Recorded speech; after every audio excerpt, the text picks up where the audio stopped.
Rotarians and guests, welcome to the Rotary Club of Toledo. Appreciate everybody being here. If you'd like, check in on social media, let everybody know where you are, what you're hearing about, but also take the time to turn your phone off and just enjoy a little, you time.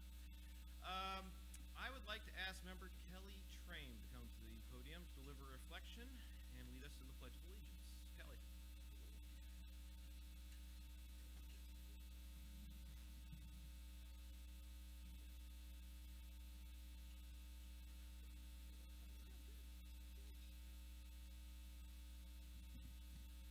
I offer today a prayer for peace.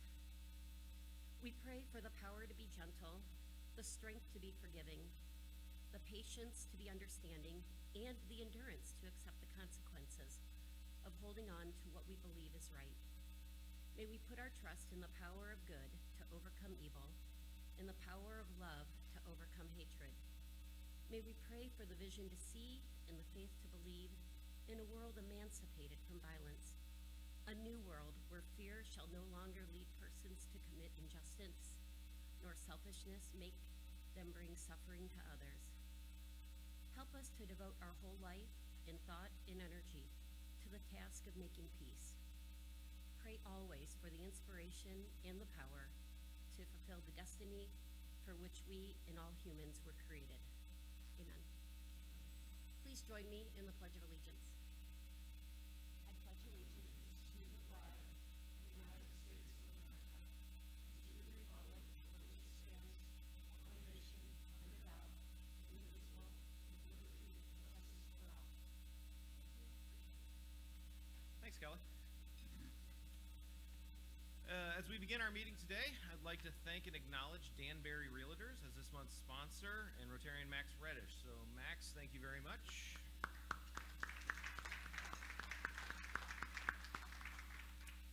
Do we have any guests today? If so, please come to the floor mic and introduce.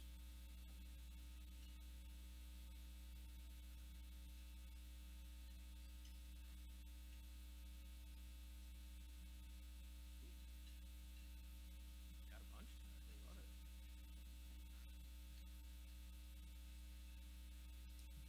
Hello, I have Becky Schnabel, the owner of Casual Pint, with me here today.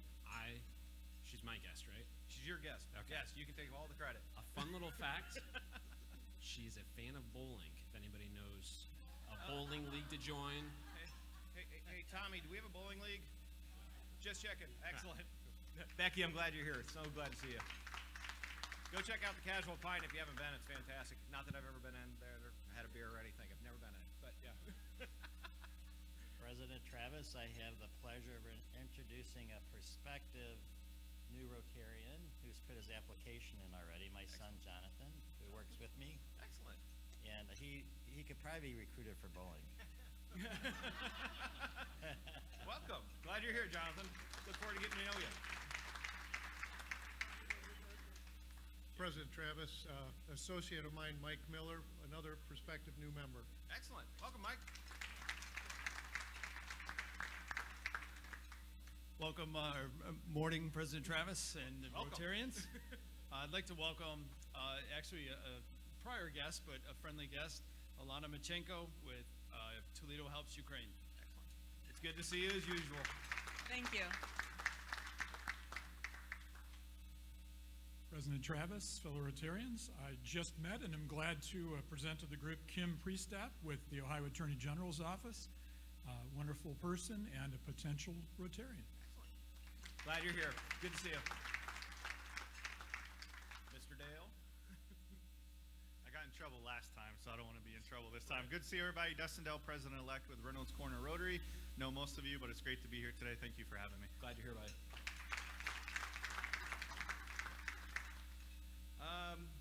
So I think everybody may have heard last week if you were here, but you might have noticed that Jackie is not here this week.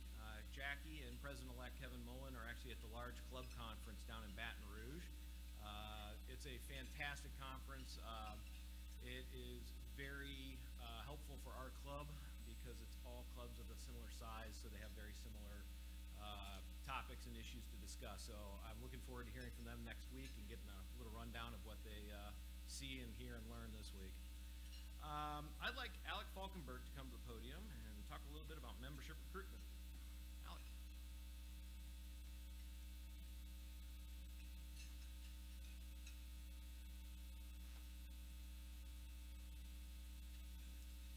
You're not going to believe this. I thought I was speaking next week. Therefore, all of my details are right here on my hand.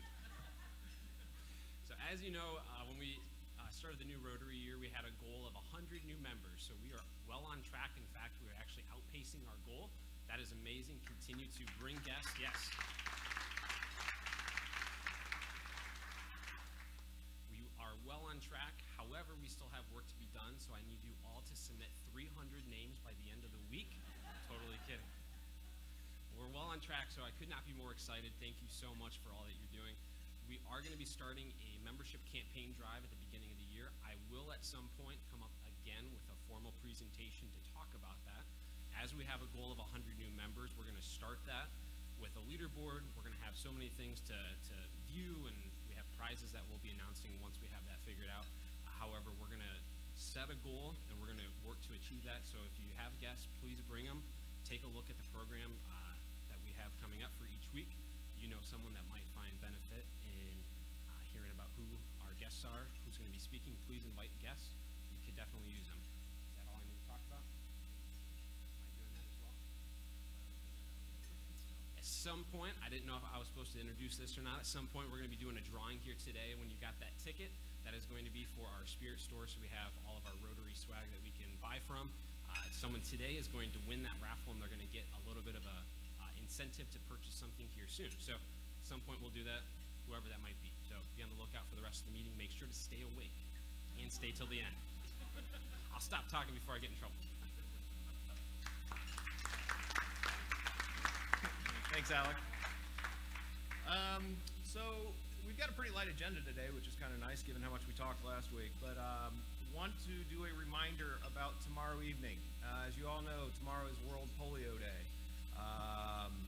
And as you all know, that is our focus internationally, is eradicating that horrific disease from the face of the earth. We are this close.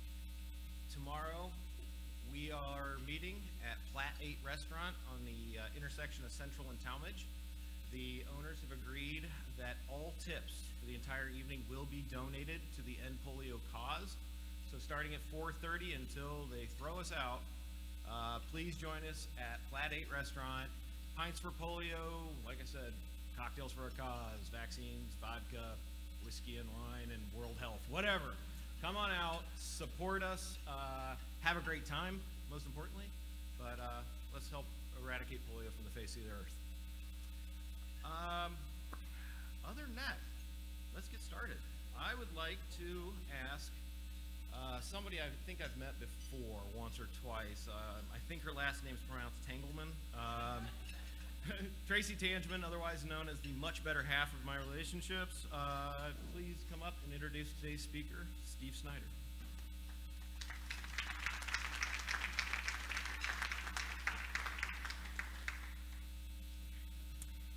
He's so modest, isn't he?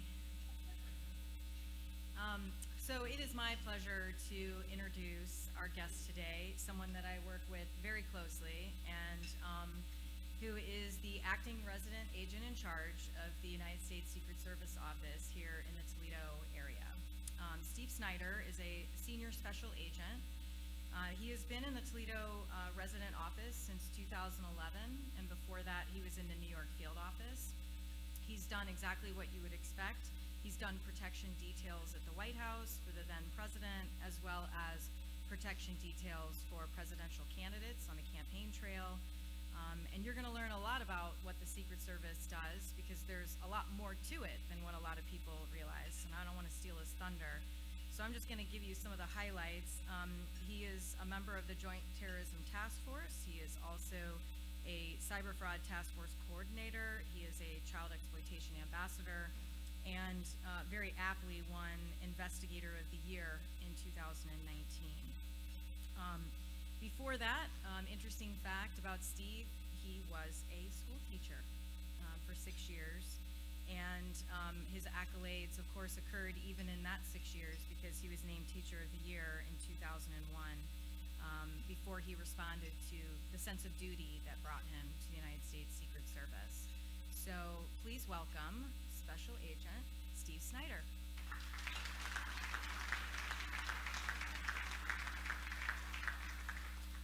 Thank you, Tracy. I will say, even if she wasn't sitting here, Tracy is one of my favorite AUSAs to work with because she's so aggressive, so I appreciate the opportunity to be here. To say that it's a unique time in the Secret Service is probably an understatement. It would be no surprise to any of you. We whisked a president to a war, which has only happened a couple of times in history, with 48 hours notice. At the same time as having two protectees that are undergoing judicial action, and we are now sitting in courtrooms. So it's a very unique time. So I'm going to give you a kind of a 30,000 overfoot of the Secret Service, what we do. Most people have no idea there's even a Secret Service office here in Toledo. We like to keep it that way because when we knock on somebody's door, when they've done something wrong, they think we've come all the way from Washington, D.C. to interview them, to talk with them, and so it has a little bit more weight. So if you'll keep my secret, I appreciate that. But we are here in Toledo. I'm going to kind of go backwards a little bit. Does anybody know why the Secret Service was even started? Evan, you're the only one not allowed to answer this. Okay. Anybody know? Boom. Okay. I'm not going to take time, but I had some tokens, of appreciation that you knew you did your research. Most people know us as the guys with the shades, the earpiece, protecting the president. Yes, that's what we do now. But way back in 1865, 70% of the nation's money was fake. And so Abraham Lincoln decided he needed to create an agency of individuals that was going to investigate counterfeit money. We are the only federal agency still to this day that investigates counterfeit money.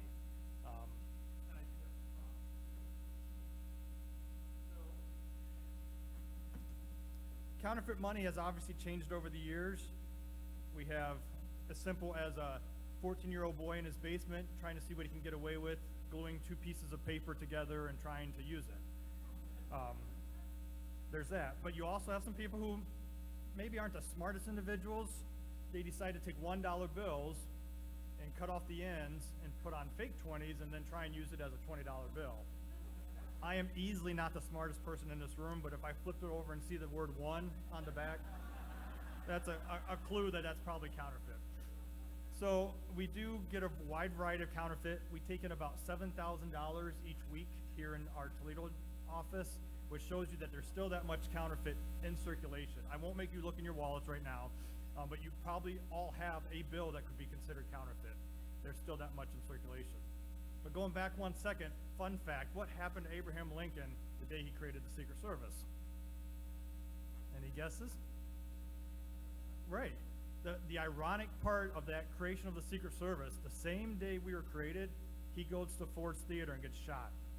There was nobody protecting the presidents at that point. It wasn't until multiple assassination attempts later, multiple protectees, that he decided that we would be the agency to take on that dual mission of protecting the president and investigating counterfeit. That happened for years. We kept that dual mission. But our mission changed as society changed, as we got away from just genuine money and started going to checks. Secret Service has now gone into financial crimes involving counterfeit checks.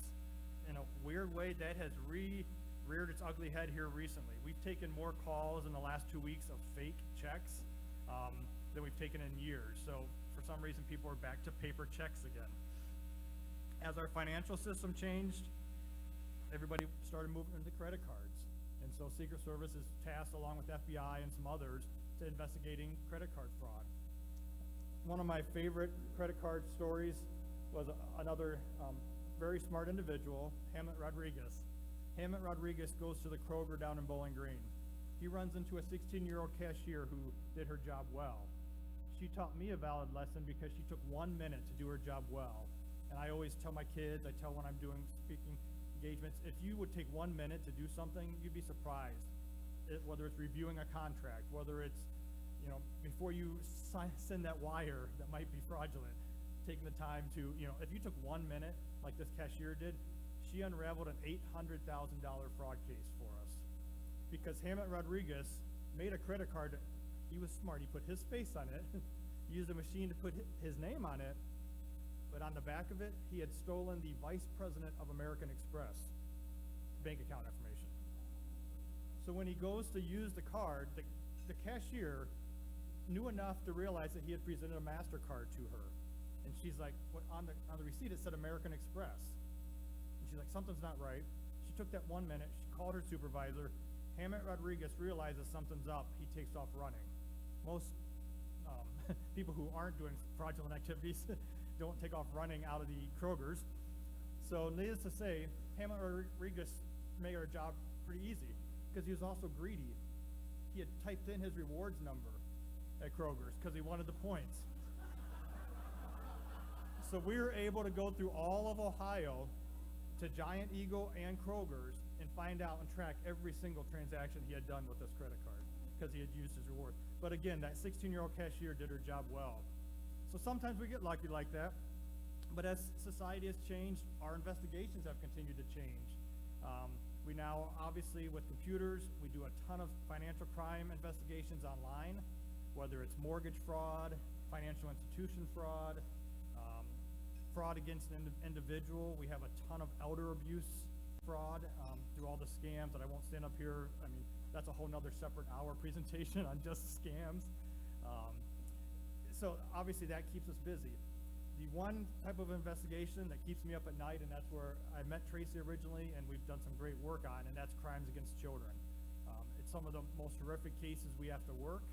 So it's kind of crazy that one day I can be protecting the President of the United States, and the next day having to review thousands of images of child pornography. But that's what I like about this job, because we have that dual mission still today. My one case of child pornography actually, that still, again, kind of a highlight in my career, wasn't with Tracy. It was with before she got here to the Toledo office.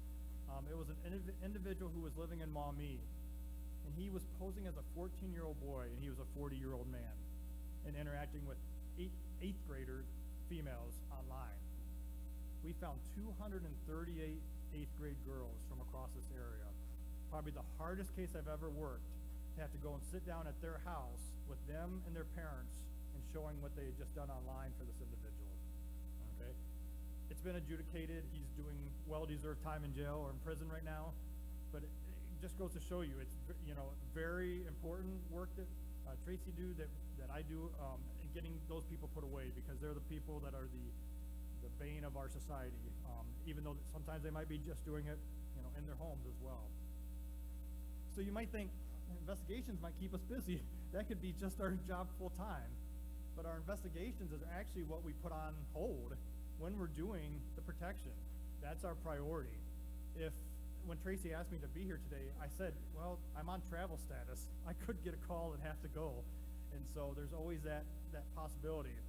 And I just thought I'd take a few moments to kind of explain to you everybody that we protect. Because everybody knows that we protect the President of the United States. That's, easy. That's by law. What people don't know is all the other people. And so we protect the families of the President. His wife and him get protection for life, even if they don't want us around. If they're on vacation, if they're having a private, family Thanksgiving, we're Secret Service is with them 24 hours a day. They don't get to say no to us. Their kids do not get to say no to us. So current president has several adult children who get protection. He then is allowed to also authorize grandchildren to get protection. So there are several grandchildren with this current administration that the Secret Service protects. They get 24-hour protection. Some are in college. Some are little babies. They get Secret Service protection with them all the time. So if you can imagine back to your college days, having a Secret Service agent with you, yeah, they don't enjoy us being around most of the time, but we're not there to tell them right from wrong or to call mom or dad when they do something bad. It's to keep them safe. I've had the pleasure of being with numerous kids over the years. One of my favorite stories, Barbara Bush, President Bush's daughter, one of the twins, went to Yale. So I like to tell people I got a degree from Yale because I was there so much, but I felt like at least. But there were several times where she'd be in the library studying, we'd be around, but we'd be in plain clothes, we're not in suits, people would just blending in. And there was one time when she came out to the car where we were sitting outside her apartment, she says, "Oh, I was so happy you guys were in there with me. That guy was strange." And we looked at her and we said, "What?" She said, said, you guys were in there with me when that guy was looking at me weird. And I said, we were sitting right here in this car. Like, so the kids love to have us around when they want us around, but when they don't want us around, they're not so happy about us being there. So, again, the families have us around the clock 24 hours a day. We also protect all the vice president's family. So this current vice president, we have a unique, first or second gentleman who gets protection, as well as her older stepchildren get protection as well. Anybody who has been president is afforded the same security for the rest of their lives. We still have President Carter, who, God willing, is hanging on at 99 years old and still has Secret Service protection 24 hours a day with him and his wife. Obviously, every president who has come since and all the way up to, the Clintons, the Obamas, the Bushes, they all still get Secret Service protection. So that number could be a full-time job separate from our investigations. But then you throw in also the people who are in line to be president. And if you're a fan of the show Designated Survivor on TV, that's a real thing with the Secret Service, because there is a line, you probably remember from back in your high school history days, there's a line of succession of 12 to 13 people who get Secret Service protection because they are potentially the President of the United States. And a few times a year, especially during the State of the Union or presidential funerals or specific events where all of those people are in one place at one time, we take one of them and we whisk them away to an unknown location. And that person is considered the designated survivor. If something, God forbid, happened and wiped out that entire building during the State of the Union address and wiped out our entire government, that one person is automatically the President of the United States the next day, not subject to a vote of the public or anything. So this time it happened to be like Pete Buttigieg. You're the Secretary of Transportation when you go to bed that night, and you could potentially wake up and be the President, the very next day. So something very important, because people consider the Secret Service that we are protectors of democracy, that our job isn't to say if we like the Republican or Democrat. It's to be able to allow all of you to decide who the President of the United States is, and to not let one lone assassin or one person who has a grudge against somebody to decide who runs our government. And we take that role extremely serious. That's why we drop everything else the minute they call. The minute the president decides he wants to go to Israel, we make it happen. Okay, it's not the easiest, but we find a way to get it done. So, again, a lot of protectees. We are not a very large agency. Now you fast forward to every 4 years, which we're all going to get to enjoy here in Ohio, a presidential election. Again, kind of a unique time, because we have a former president running, a current president running, and then a lot of other people still in the mix as well. Once they get to a certain amount of percentage in the polling, and they've raised a certain amount of money, and they've gotten through some of those caucuses and stuff, there's a 5-member panel of Congress and Senate that decide if somebody gets Secret Service protection. So then we take on that role, and again, crisscrossing the country, wherever they go, we're with them 24 hours a day. At some point, as you get closer to the election, that spouse also gets protection. So you've seen a lot in the news probably that Robert Kennedy has been very vocal that he doesn't get Secret Service protection, and he thinks because of the family name and the threats and things. But it's not a Secret Service decision. We may feel he deserves it and ought to get it, but Congress actually decides who gets Secret Service protection. So again, I'm here to kind of break down some myths or mistruths that are out there in the public about the Secret Service as well. So that protection side comes and goes. It may be, my assignment might be 2 days with, like I was just in Iowa with President Trump last week while he was campaigning. It might be 2 weeks with somebody on a trip. We have another agent in our office right now who's heading to the country of Malawi to go there for Mrs. Obama to do protection. So our protection takes priority. It doesn't matter if you have a family event planned. I've missed kids soccer events or volleyball games or birthdays. As exciting and as fun as my job is, those are the downsides. I think all of you in this room would have goods and bads of your jobs as well.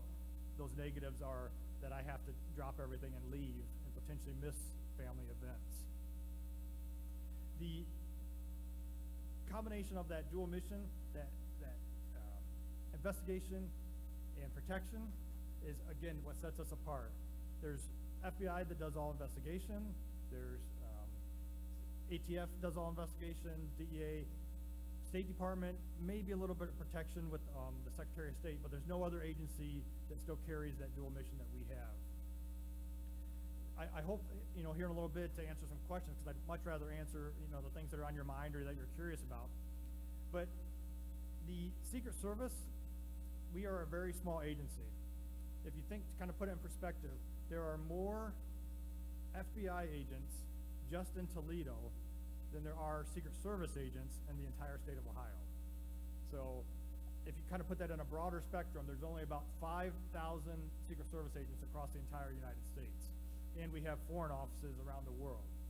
So when you break that number down and you start thinking about all the people I said we protect, there aren't very many of us.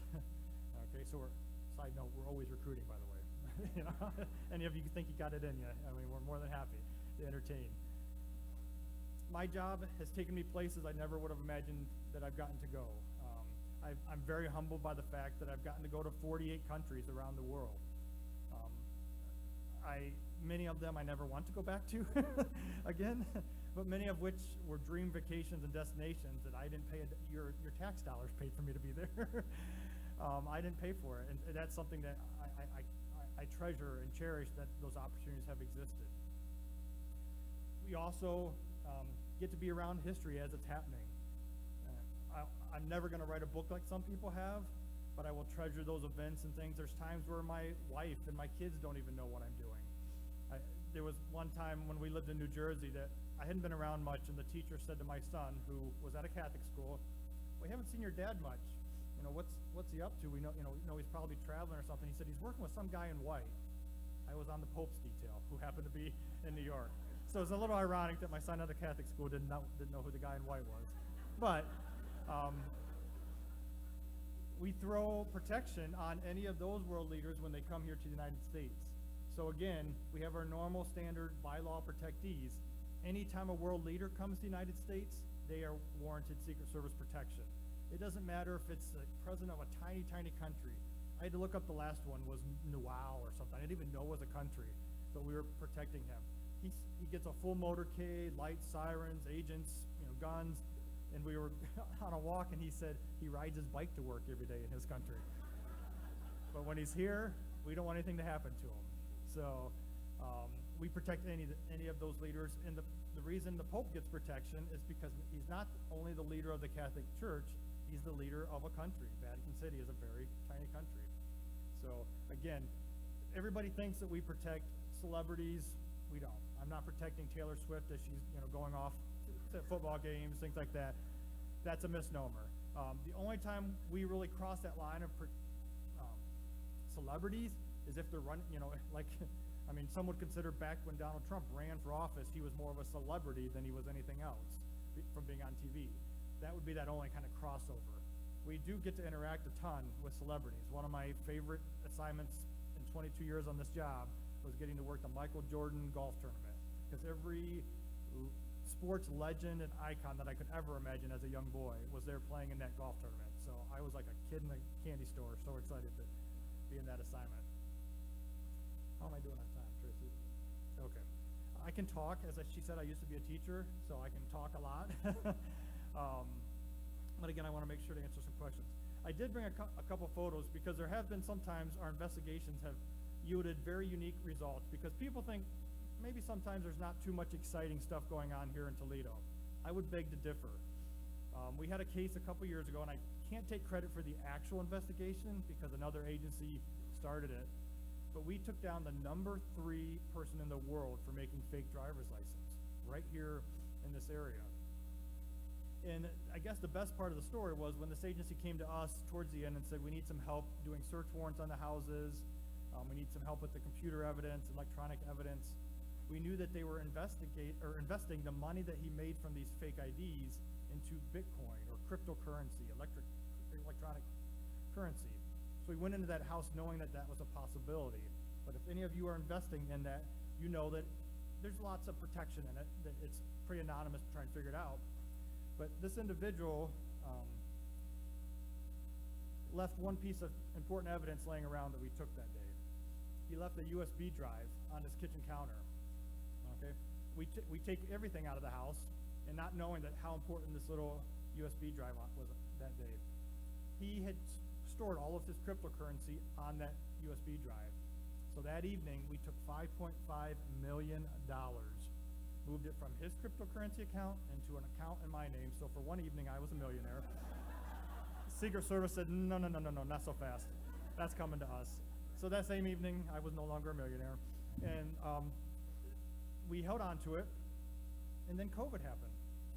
Well, that $5.5 million sat there, not in his account, in ours. Everything froze in the courts, as Tracy can attest to, for a while. Things didn't happen very quickly, so it sat there. Fast forward to the end of COVID, we sold it for $20.2 million.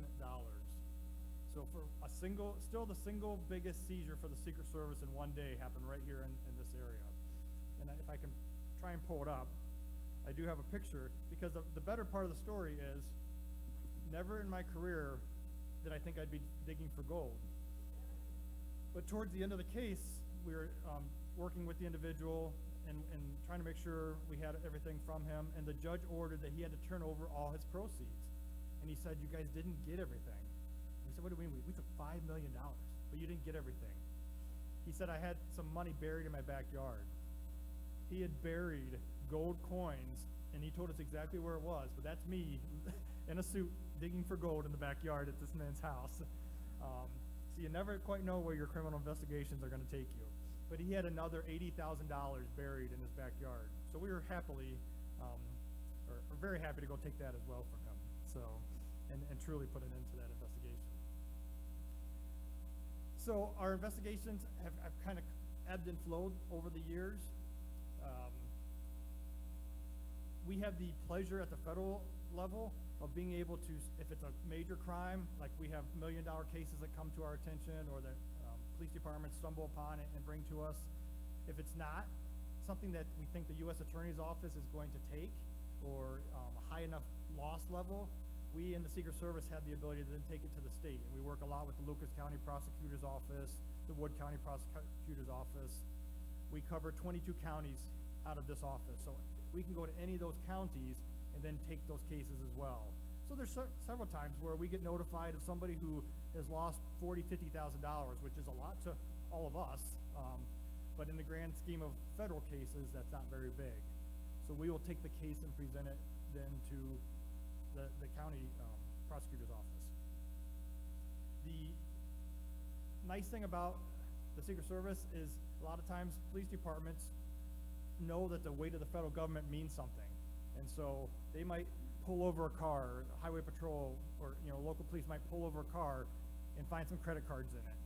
And they, instead of just charging locally with credit card fraud or whatever else, they might turn it over to us because we are going to dig deep. We're going to put every weight of the federal government and all of our resources behind it. And then instead of just charging for that one little thing, we're going to find out all of that activity like I talked about with Hamlet Rodriguez.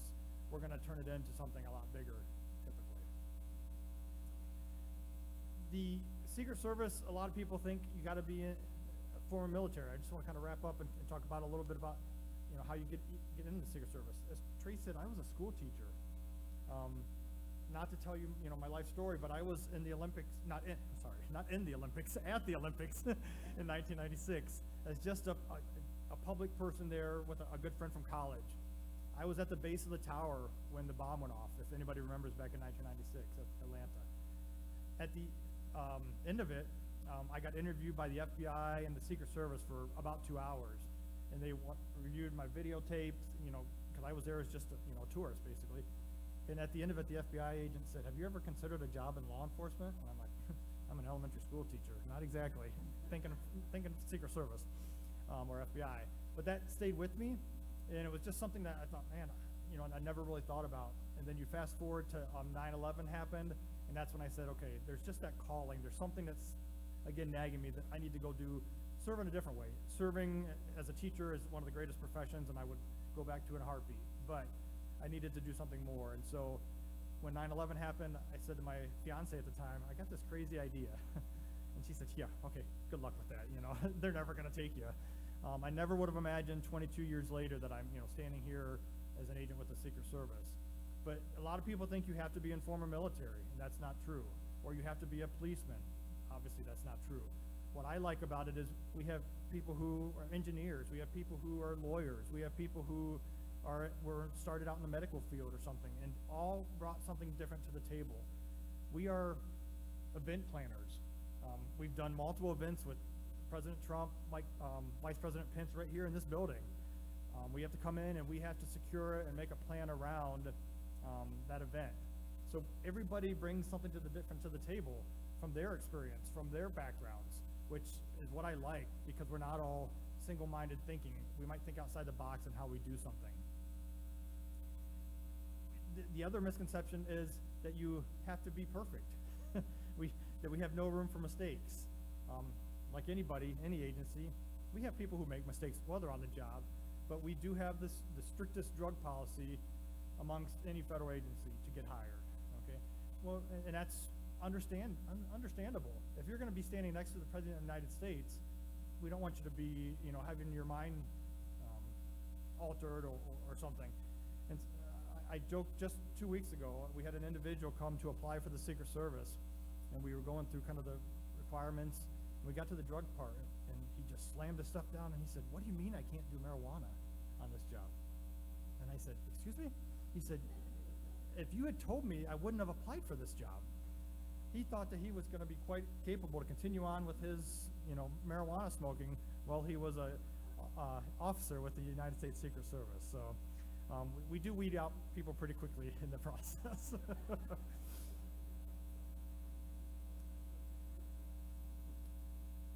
The last thing that we have to do in our investigations that I didn't touch on, and that's threats to our protectees. They come in throughout the day at random times, sometimes in the evening. Sometimes it's a gentleman who might just be angry that he hasn't gotten his veterans benefits, and that sets him off. It might be somebody who's watching the news, and they see something, and that just sets them off. So then they make a threat online, and somebody sees it, and they contact us. Sometimes it's an individual just making a poor choice. We've had a couple occasions here in Toledo. We had an 8th grader, I won't say which school system, but they decided from the school bus they were going to call the White House. Perfectly legal to call the White House, okay? Not legal to say you're going to blow up the White House when you make that phone call. So just to show you how fast Big Brother and the federal government is, we were able to, she has a 45-minute bus ride home. We were able to get notified, know where the cell phone was, hop in a car from our office here in downtown, and get to her house in Monclova. Whoops. Her house, all before the school bus got to her front door. So if you can imagine trying to explain to your parents of why there are 2 federal agents on your doorstep, not a good day, okay? So, but we have to take every threat seriously because we don't know who's going to be the one person that's going to follow through. And it's amazing to me all the time, the number of people in the greater Toledo area who not only make threats, but then show up at the White House. We've had several people show up at the gates of the White House, either looking to harm the protectee or sometimes being weirdly infatuated. There was a female here who thought she was going to marry President Obama. Little problem. He was already married and wasn't interested in this individual at all, I'm pretty sure. But she showed up at the White House gates multiple times. The first time, just trying to meet him. Second time, she had an engagement ring she had bought for the president. Third time, after we had turned her away, she came back. She brought her cat because she thought that might let her in the gates of the White House. Okay, I don't have to kind of explain that she wasn't mentally stable in her beliefs. Okay, but she then came back to Toledo, and then just once a day, once a week, would call us and just ramble on our phones of the Secret Service of how we were stopping her from marrying the love of her life. So not everybody's trying to harm the president. We also have to deal with the people who are weirdly fascinated with the president of the United States. And a lot of times everybody thinks, oh, you got to worry about somebody with a gun. I was just speaking to a bunch of college students in Bowling Green, and I said, most of the time, our biggest concern is somebody who just likes the president so much. Because we do it every day. We deal with these people we're around. But to all of you, when you get to meet the president of the United States, that might be your one time and only time. And people forget and they just bear hug the president or hold on to a handshake way too long, because that's their one chance. And that's more harmful sometimes to these protectees. So we have to deal with everything, from somebody hugging too long to somebody potentially with a weapon looking to harm the protectee. I'm sure you have questions about a little bit more about what we do or don't do. I would love to entertain them, and really there is no question out of bounds. If it's something I can't answer because of my clearance or something that's inappropriate to bring up in here, I will just not answer it. But I would love to hear from some of you if you have questions about the Secret Service or about what we do.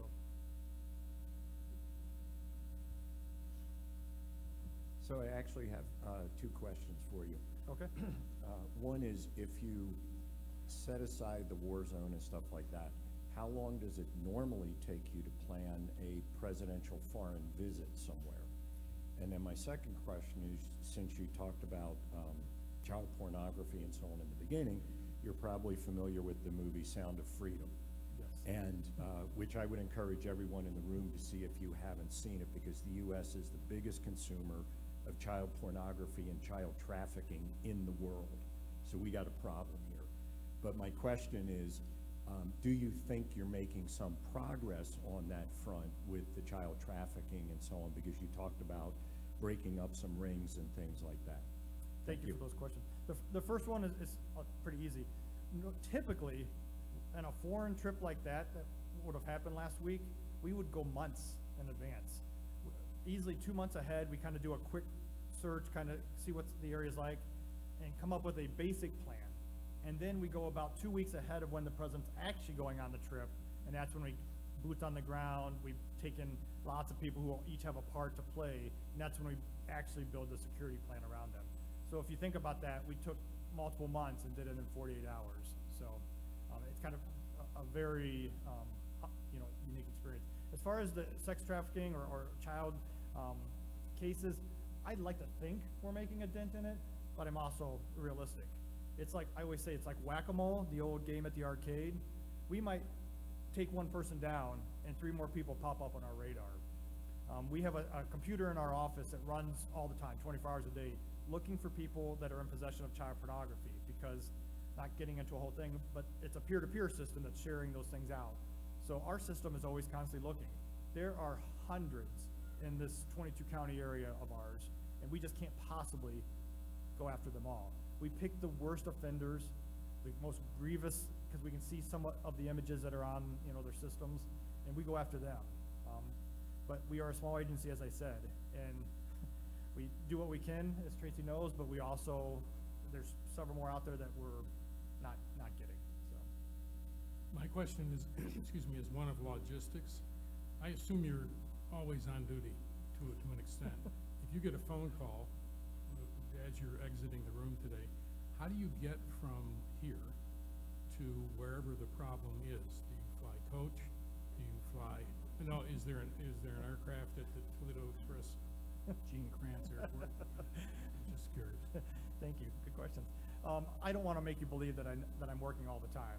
My wife would like you to believe that, but we are on travel status different periods throughout the year. This happens to be one of my travel months. So during that time, yes, they can call you at any time. They could call me. I could get a message right now that says, I need you to go to Florida for the weekend, or I need you to go out we're getting ready for a big conference out in San Francisco in a couple weeks.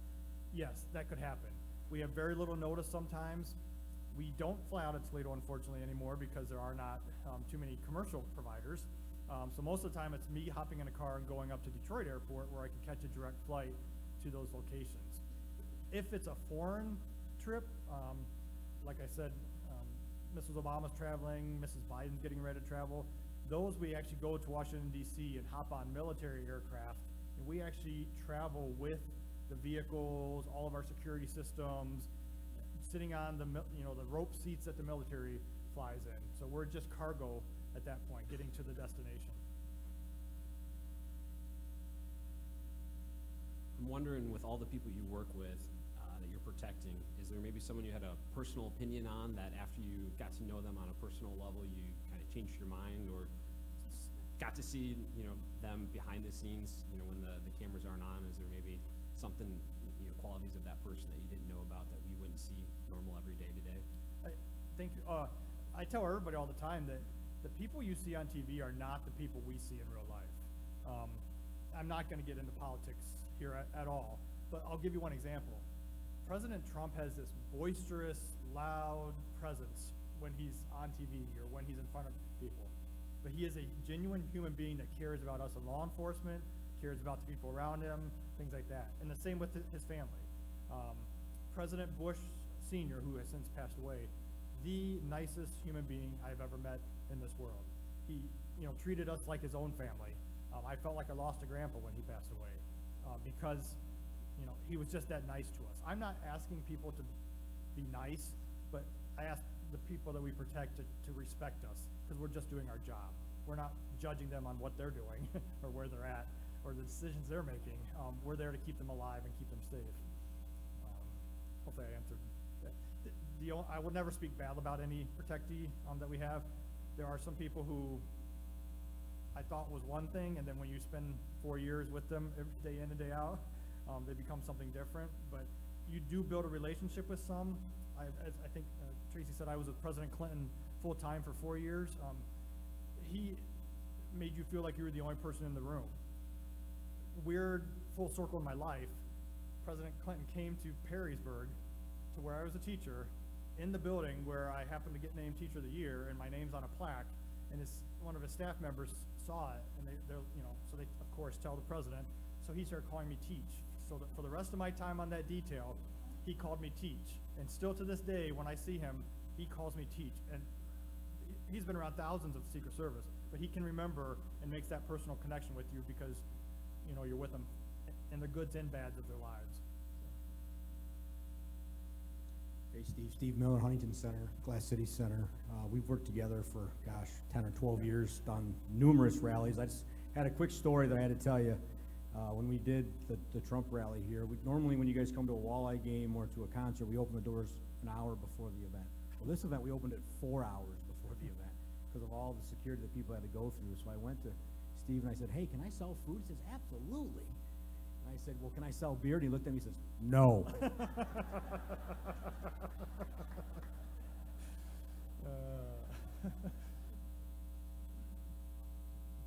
You had mentioned that you were a school teacher. So can you expand on or explain as best you can the kind of training that they gave you, considering that you didn't have any military or law enforcement background or even a legal background, correct? Sure. I consider myself a sponge at that point. They could teach me anything, how to shoot, how to drive, how to arrest somebody, how to interview somebody, and I was, a clean slate for them. I wasn't bringing baggage to the table. You do 6 months of training. You do 3 months at a federal training facility down in Glencoe, Georgia, where almost every federal agency starts at. You do basic arrest tactics, interview tactics, so on. Then you go to 3 months to our private secluded place in Maryland. You might drive by to never even know it exists, but it's got a mock hotel, mock city, Air Force One, Marine One, White House, you name it, all secluded, and that's where you learn how to be a Secret Service agent. That's where you learn the laws that guide and what we do. That's where you learn the defensive driving that we have to know how to do to get out of a bad situation. So it's about 6 months total for the training.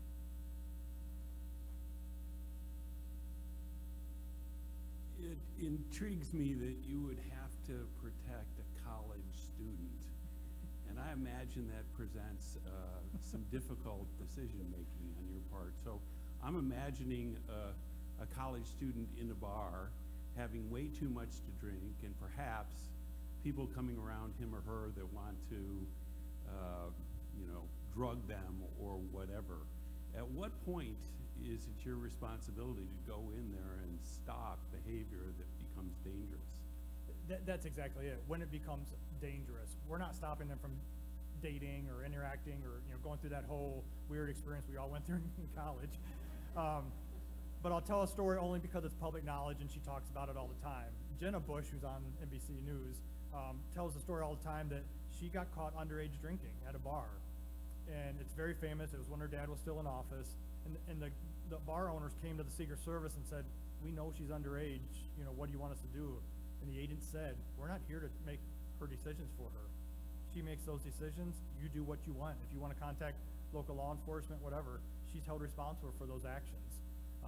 If anybody at that bar tried to harm her in any way, then we would jump in. But most of the time, we have an empty bottle filled with water, and it looks like we're just college kids. Well, I'm not posing as a college kid anymore. Much younger agents are posing as college kids. But we're interacting at the bar as well. We're dancing on the floor with them. It's very awkward when your protectee doesn't know who you are and starts, dancing with you. That has happened. I'd rather erase that from my head, but yes, ma'am. I wanted to ask like a series of questions. Sure. Do you feel like your job is hard or more fun or more interesting? Wow. I think interesting.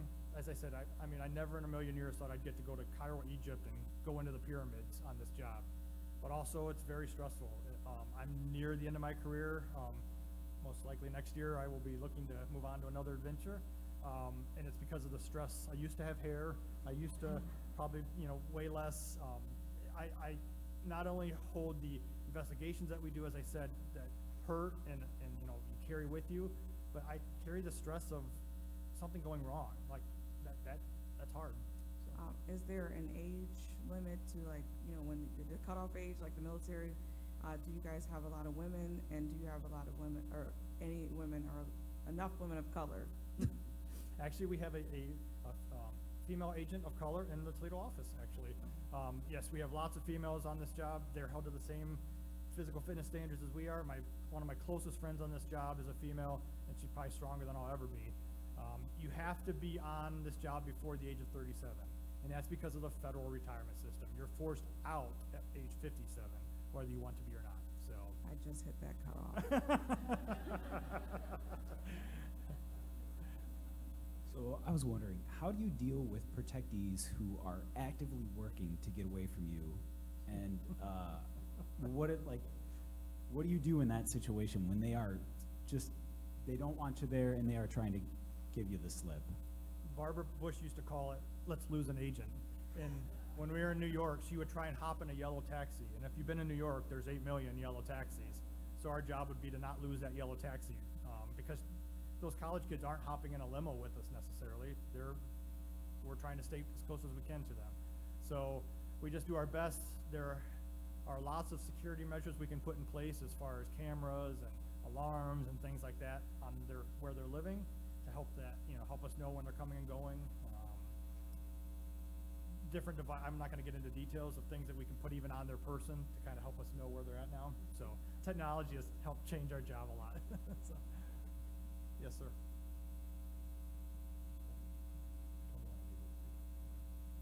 Since you started and where you are today, how has technology changed the nature of your job? We started on this job, and if we had to plan a motorcade, we got a map and laid it on top of the car and had to figure out where we were going. I said that probably has single-handedly changed my job the most, is just GPS and the technology of that. We still have to go out and physically run those routes and plan those routes, but being able to, somebody says, oh, I want to go to the Peking House restaurant, instead of like having to try and find it on a paper map, I quickly pull it up. So technology in that way.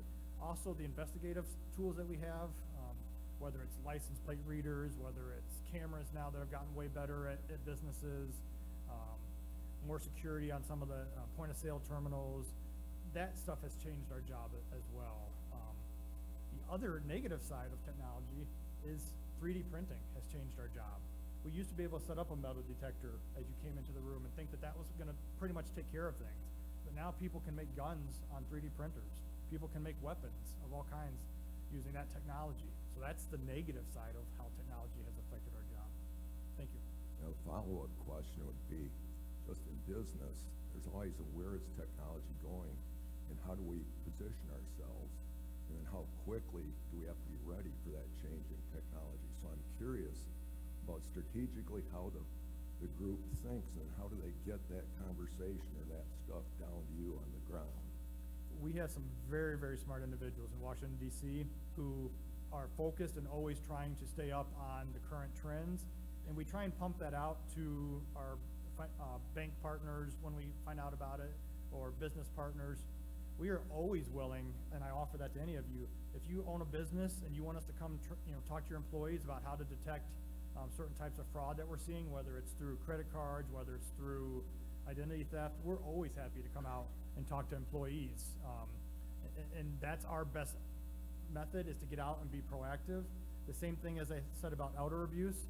My biggest hope is that I can get out and talk to as many elderly people and have them tell all their friends about the scams and the things that we know about to try and get ahead of it.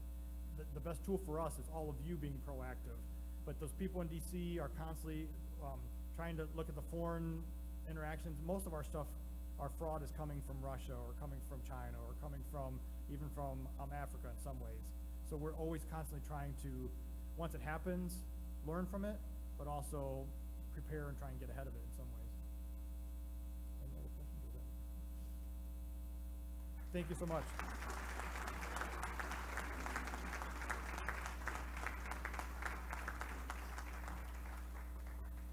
Steve, thank you. As the husband of a federal prosecutor who works very closely with your office, I just want to say thank you. I tell my wife all the time that she is making the world better every day that she does what she does. I know the toll it takes on her, and I know the toll it takes on you and the other agents. Thank you for making our world safer. Thank you for making our world better. And thank you for being here today and speaking with us. I'll give you this here in a sec, but I do have a copy of Historical Tales of Toledo, which was authored by past President Clint Mock. We'll also be making a donation in your name to the Polio Plus campaign. So, again, thank you for being here, and thank you for all you do. I truly appreciate it.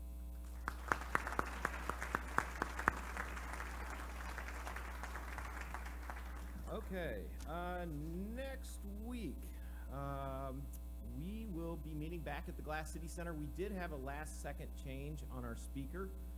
Rather than scramble for a new one, noting last week that we have 35% of our members are less than 3 years, we decided this would be a great opportunity to do a networking meeting. So we will be meeting at the Glass City Center, doing a little bit of networking, getting to know each other a little bit better. So please make it for that. We have one committee meeting this afternoon, and that's Youth Services, which will be meeting in this room right after. Alec, come on up, buddy. Everybody get your raffle tickets ready. We'll see who gets some swag.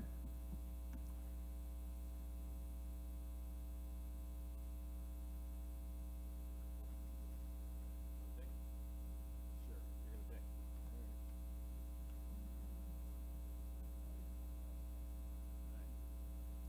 The number is 61075551. Woo! Now you have to join.